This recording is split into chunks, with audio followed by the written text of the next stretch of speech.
Assalamualaikum warahmatullahi wabarakatuh. Saya Novita Safitri, NIM 2121030 dari kelas PAI 1A.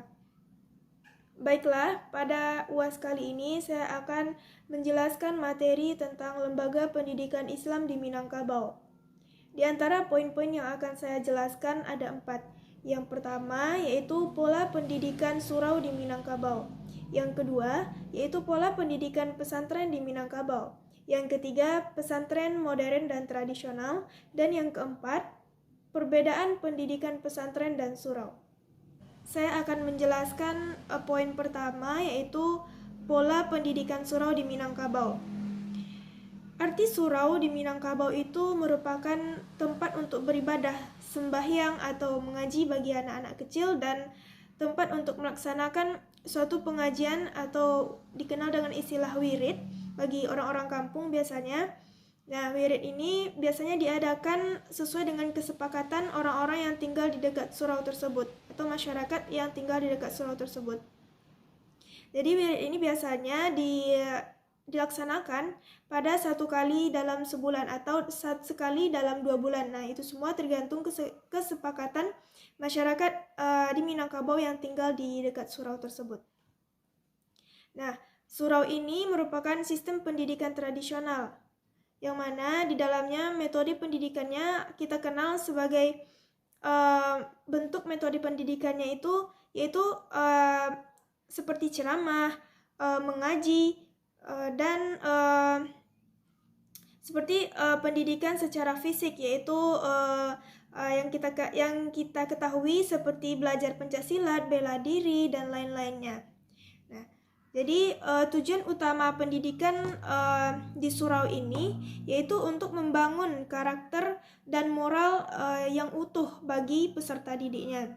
Selanjutnya yaitu pola pendidikan pesantren di Minangkabau, atau disebut juga dengan metode pembelajaran yang bersifat baru atau pembaharuan penghasilan dari kalangan pesantren dengan merujuk kepada metode-metode yang berkembang di masyarakat. Kemudian ada beberapa macam metode pendidikan pesantren di Minangkabau. Yang pertama yaitu sorongan. Sorongan ini menitikberatkan kepada kemampuan peserta didik di bawah bimbingan kiai atau ustadznya. Yang kedua yaitu metode bandongan. Metode bandongan ini dilakukan secara berkelompok dengan cara menyimak apa yang dikatakan oleh ustadz atau kiainya. Nah, sedangkan yang ketiga yaitu metode musyawarah.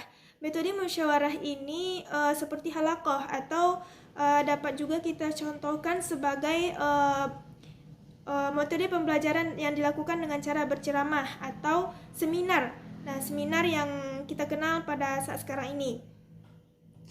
Nah, yang keempat yaitu metode pengajian pasaran, yang mana pada metode ini tuh para murid itu dibentuk secara berkelompok oleh kiai atau ustadznya.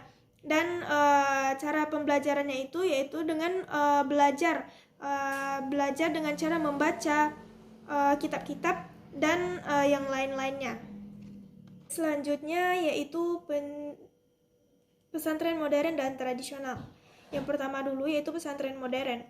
Pesantren modern merupakan jenis pesantren yang berbasis agama Islam dengan lingkungan asrama atau tempat tinggal para santri. Kemudian dikatakan pesantren modern bukan karena fasilitasnya, akan tetapi karena pendidikannya yang sudah menjadi lebih sistematis. Kemudian bentuk pendidikannya bukan lagi seperti pengajian, akan tetapi sudah berbasis kelas. Nah, kemudian juga ada target pembelajaran atau sudah ada kurikulum pembelajaran tersebut.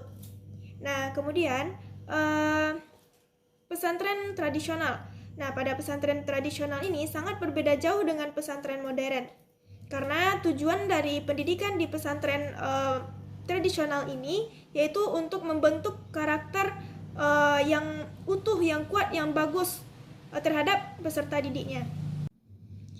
Selanjutnya yaitu poin yang keempat, perbedaan pendidikan pesantren dan surau. surau merupakan tempat kediaman bagi para pemuda yang sudah balik. Jadi dianjurkan kepada para pemuda yang sudah balik itu untuk menetap di surau dan tidak lagi tinggal bersama kedua orang tuanya. Sedangkan pesantren itu identik dengan pondok atau asrama, yaitu tempat tinggalnya para santri. Kemudian surau dari segi pembelajarannya banyak sekali pembelajaran tradisionalnya seperti ilmu tarekat, seperti belajar tarekat, suluk, dan pendidikan di surau kita juga diajarkan ilmu bela diri, pencaksilat, dan lain-lainnya. Kemudian pada pesantren itu lebih cenderung mempelajari kitab-kitab dan ilmu-ilmu lainnya juga. Mungkin hanya sekian yang dapat saya sampaikan. Mohon maaf atas segala kekurangan dan kesalahan saya dalam menjawab soal UAS ini. Billahi taufik wal hidayah. Wassalamualaikum warahmatullahi wabarakatuh.